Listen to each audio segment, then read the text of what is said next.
Greetings, salutations to all of my followers, those who are listening and viewing for the first time.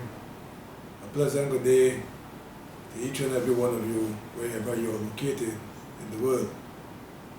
Once again, it's my pleasure to bring this message to you this afternoon on the most important topic of leadership.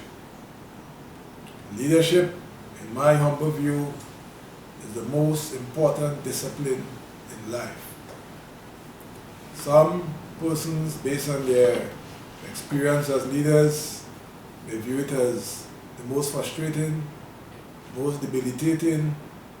Some may say it's the most exhilarating. Whatever and however it is termed, at the end of the day, leadership makes the difference. What exactly is leadership? There are tons of definitions, but what is certain, when good leadership exists, people are happy, a country produces, a family produces, and results are evident. Now, a key measure of good leadership is results, but those results must not be at the expense of the persons who you are required to work with to produce the results. So individuals are appointed or elected into leadership positions, and by virtue of those occurrences are considered leaders. But at the end of the day, are they able to motivate their followers to carry out a common mission, to achieve a common vision? To do that will require a lot of skills in terms of working together with people and bringing out the best of them in terms of achieving those results. So as much as a leader will be judged on the basis of results, we must at all times recognize that the leadership you are providing is not leadership for cars or vans or houses or trees, but the leadership you are providing, it is through people and it's for people. So in other words, individuals, human beings, are living entities, flesh and blood entities, with feelings, with thoughts, with beliefs, with ideas, with attitudes, with histories. So at the end of the day, if a leader can appreciate those things among their followers, they will be in a much better position to provide the kind of leadership that is required. Remember, results are important, but you need to understand those through which you are working in terms of their realities in providing and ensuring that, one, they are comfortable, and two, the results are attained. So leadership is no walk in the park. It is not for the faint-hearted. But at the end of the day, sometimes organizations are well endowed with all of the necessary resources, and yet failure is the outcome. So is it as a result of the types of persons who are in leadership positions? And who exactly should be in a leadership position? Should it be the university graduate? Should it be those in the upper class, the middle class? Should it be those from the working class? Leadership can come from any strata. As C.R.R. James said, every cook can govern, because a qualification does not mean that you are qualified to provide leadership. Some people are born with the attributes, natural attributes of leaders. Some persons develop those attributes, but at the end of the day, we need to have leaders who are in touch, who are empathetic, and who at all times recognize that their leadership can be only effective through working through a team. So the traditional model of leadership has been a top-down approach, and more organizations and individuals are recognizing the serious failure that such leadership has provided.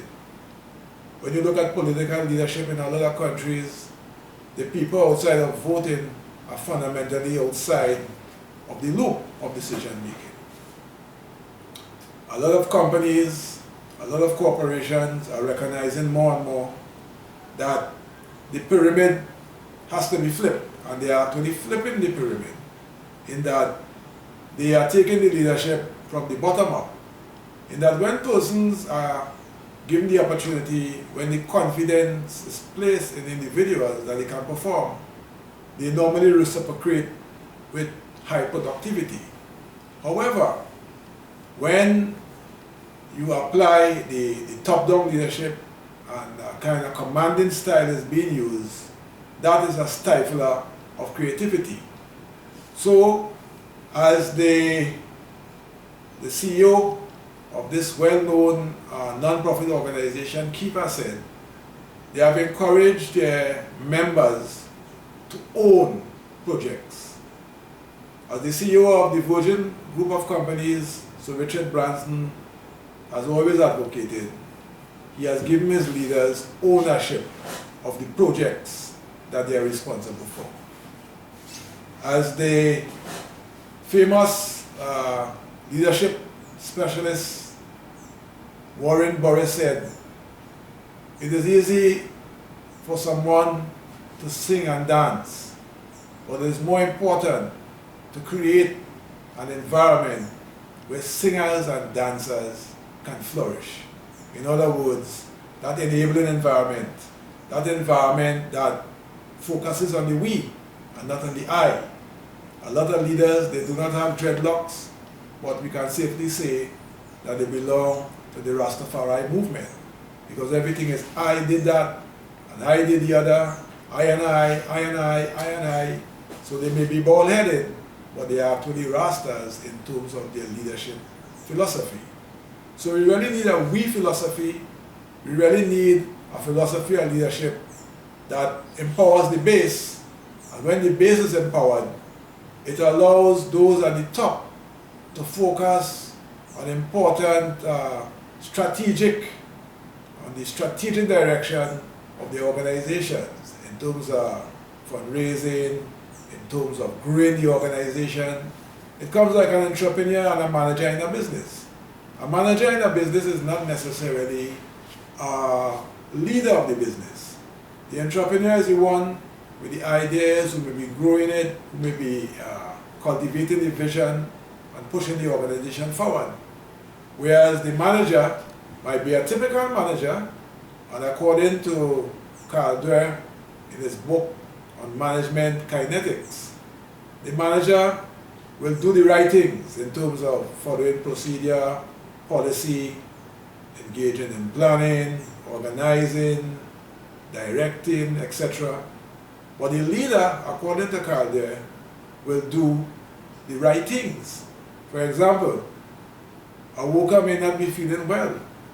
A nimble leader, an observant leader, should recognize that, call the worker, find out what is happening, rather than just presenting a task to be carried out and missing the most important factor, that this worker may not be necessarily feeling well.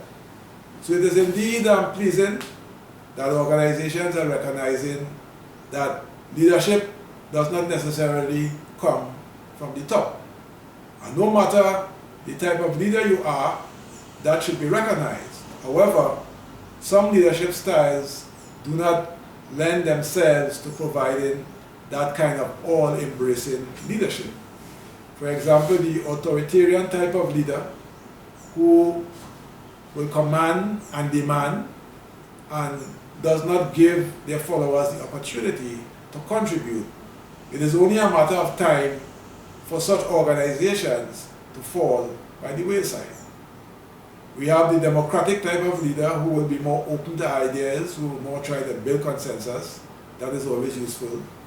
The affiliate leader who will try to facilitate harmonious relationships. We have the pace setter. Now the pace setter is an important type of leader, but at the same time, the pace setter must always temper his or her push and make sure that the followers of him or her are embraced in the process, because sometimes the pace that the leader is pushing, if the followers are not developed and up to the pace, eventually problems will be created. The ideal type of leader, however, is what we will call the authoritative.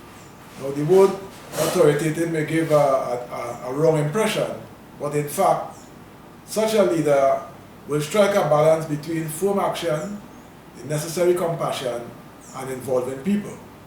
Another important thing that an effective leader must be able to do, because no one leader will have all of the types of leadership styles that are required. They must be able to lead other leaders and use those skills as situations demand. The leader himself or herself sometimes may be spread across the different types and must be aware when and what circumstances will warrant a particular style of leadership to emerge.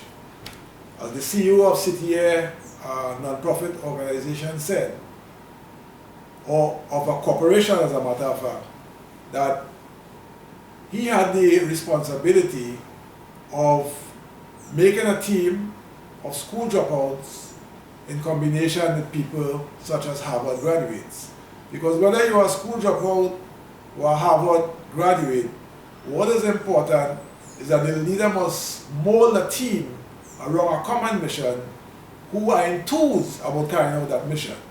So it doesn't matter whether you are highly qualified or not, because qualification is not necessarily a prerequisite in terms of being a leader.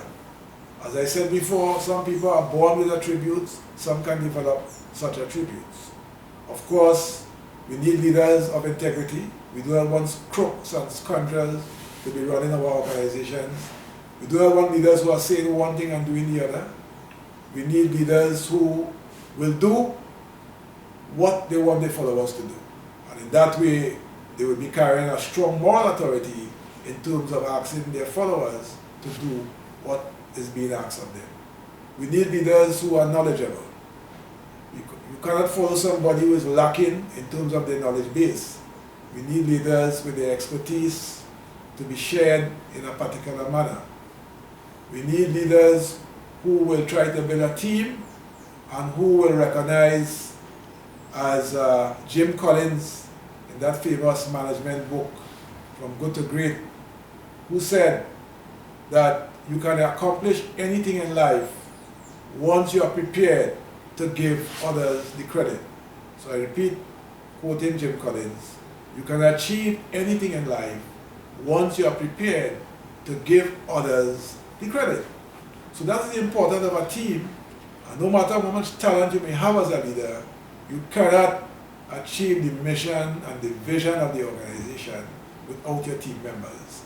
And if your team members made significant contributions, do not continue promoting the I&I philosophy, but promote and give due recognition for your team members who contributed to that success. So leadership, as I said, is one, or not just one, but the most important discipline in life to make all that difference, right? Because with the resources that you have at your disposal, if you have weak leadership, people will complain. And when people around the world are crying out, are complaining, are displeased, it's all because of a lack of some leadership. People need to be encouraged to be part of leadership. Institutions need to be created to facilitate that involvement. We cannot continue tokenizing people in terms of hearing what they have to say and having the power and authority doing something totally different to what is expected. You know, we need to recognize that the pathway of leadership is the pathway of ensuring that people, institutions, and the world is a different place. And to do that, you know, we must recognize that leadership is not a one-man role. Leadership is critical in terms of achieving, whether it's personal goals, whether it's organizational goals. Leadership is the responsibility of everyone. At a personal level, first and foremost, you must be a good leader of yourself. If you are not a good leader of yourself, I mean, the progress and the outcomes that you would expect, they just would not materialize.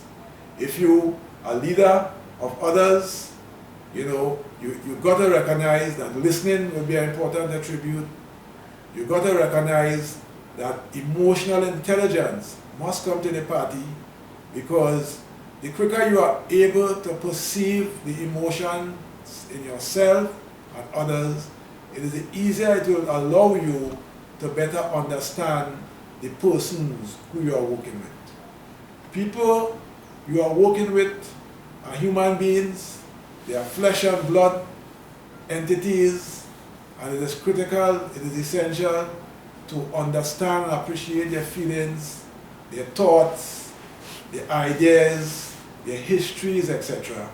And in so doing, you will be in the best place or a better place to understand the team of persons you are working with and how best to navigate and pull them together in achieving an organization's mission and vision. Because whilst results will be what leaders will be judged on, you have to recognize that your leadership is not for trees or cars or vans or houses, but it is through people that your leadership will be seen for what it really is. And if your leadership is to be seen in a glorious way, it is critical that you pay attention to understanding all of the possible attributes of the persons that you work with. As I mentioned a while ago, organizations are moving away from the top-down leadership style. The top-down leadership style stifles creativity. So, if we want people to perform to their best, we must give them the opportunity to so do. The CEO of the Virgin Group of Companies, Sir Richard Branson, he has consistently promoted the idea of his leaders taking ownership of the projects that they are responsible for, so that the person who is ultimately responsible, they are not abdicating their leadership responsibility, but they are actually making their leadership role easier. All right? So when leaders who are ultimately responsible can do that, it allows them the time to focus on the strategic direction of the organization, the bigger picture, whereas the leadership team will be empowered and free to put out their very best. It's just a matter of coordinating, monitoring, and ensuring that whatever they are doing, that their doings are consistent with the mission and vision of an organization. So the CEO of Kiva, a well-known nonprofit, also promotes a similar ideology of the members of that organization taking ownership for what is being done. So it is clear through the principles of emotional intelligence, through the principles of allowing people to freely operate, not carelessly operate, that productivity and success are far more likely rather than just sending instructions down the line. So they are flipping those pyramids in terms of the top-down approach and looking at the bottom-up approach, which certainly will allow more people to feel part. When people feel part of decision-making, it is always a better decision. It is always a more empowering kind of situation, because they will feel a commitment to produce. So we need leaders to recognize that through the team, success is far more possible. We need leaders who will allow others to play a part and to make the ultimate goal far more easier to be achieved. We need to recognize that there is no special qualification for great leadership. If we look around the world, there are many persons who rose to top positions of leadership who never attended a tertiary institution. Some persons may have just had a secondary school education, but that does not mean that they are not qualified to provide sound leadership. A former Prime Minister of Trinidad once said that all that is required is common sense, and some persons took him to task. Now, common sense combined with leadership attributes, with proper coaching, proper guidance, and the confidence being placed in such a person, that person can rise to be a tremendous leader. In the Caribbean, in Trinidad and Tobago, Tubal Uriah Butler was not an academic, but no one can deny that Tubal Uriah Butler was a leader of both. George Weeks was not an academic, but those guys' contributions have been well made because they possess leadership qualities and they exercise those leadership qualities. So whether you are in Form 1, whether you are in first year of university, whether you are in primary school, you can be someone who can be a leader and who can provide leadership. So let us change the paradigm in terms of how we look at leadership, and let us move in a direction where the kind of societies and the kind of organizations that we all desire can be realized. But for that to take place, we need to recognize that no one man or no one woman can provide leadership to bring about that transformation. Opportunities must be created for people to play a part. And if people are given the opportunity to play a part, we certainly will experience greater results in leadership. All right? So, as Jim Collins said about, achieving anything in life and recognizing that others might be given the credit for it, that is quite all right. If others are given the credit for a great achievement for which you were able to oversee, you too will have played a wonderful part in creating the kind of outcomes. Whether you are head of a family, whether you are head of a football team, always remember, always take into consideration what your players have to say. Always take into consideration that it is not one idea or any other idea, or the ideas of all must be considered, consensus formed within a framework, and to push the organization forward. So brothers and sisters, ladies and gentlemen, all those who are listening to what I'm saying here, leadership is the decisive factor in bringing about the kind of difference. We all can be leaders. We all, at some point in our lives, will be placed in a leadership position. Whether it's as head of families, whether it's as head of a sporting organization, whether it's from a situation. Sometimes an emergency situation arises and you are thrust into a leadership role. Somebody may have to run into a blazing building to save someone. That is leadership at the spur of the moment. Somebody may have to run into the ocean to save somebody who is drowning. So we can all be thrust into positions of leadership, whether we consider ourselves as leaders or not. But certainly, we all can be leaders. And those who are given the responsibility to lead people and to lead organizations, you must try to meld a team. You must try to temper your exuberance and your excitement, and realizing that others must share in that excitement. Others must share in whatever vision that you are proposing. Because if they are not sharing in it, if they are not part of it, how do you expect them to carry it out? Once you recognize that it's a human vehicle through which you are exercising your leadership, always at all times consider the human side of the equation.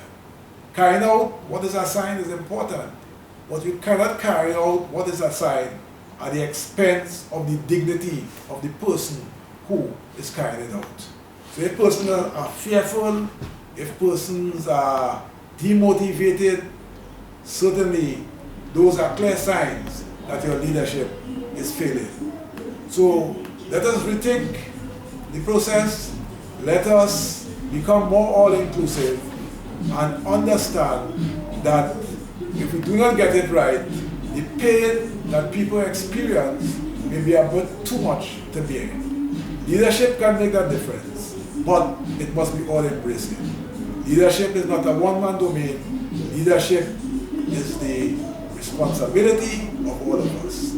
Those who have been given that authority, it's a blessing and it's not a privilege to be abused. So let us realize that the more we can involve others in decision making, the more that we can provide opportunities for others. For example, the coaching type of leader.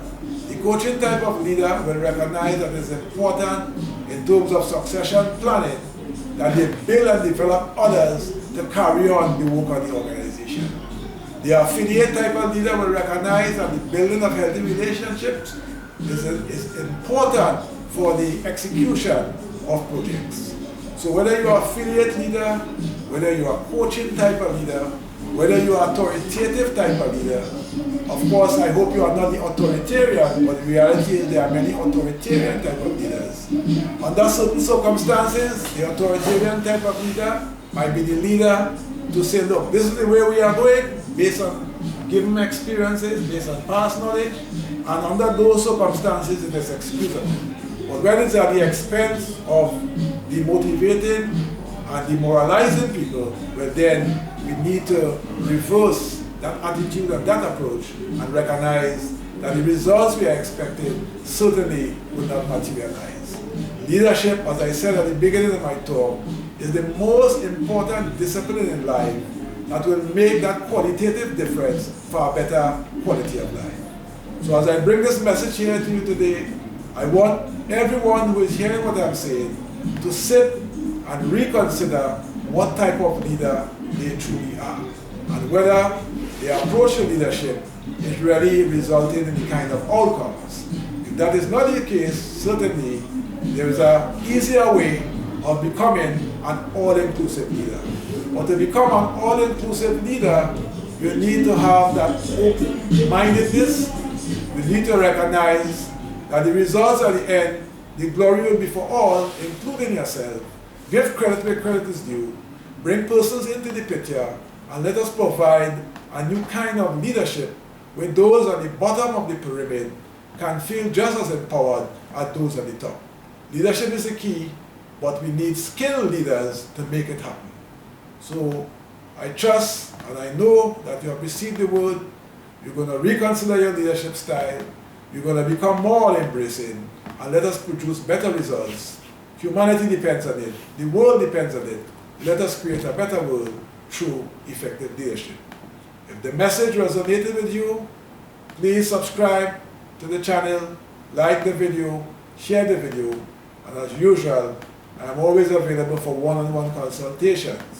Feel free and contact me at 1-868-778-5141, 1-868-779-2544, or email me at leadershipwithadifference@gmail.com. So in between time, until the next time, stay tuned for our next message, and I will see you in short order. Thank you, and bye.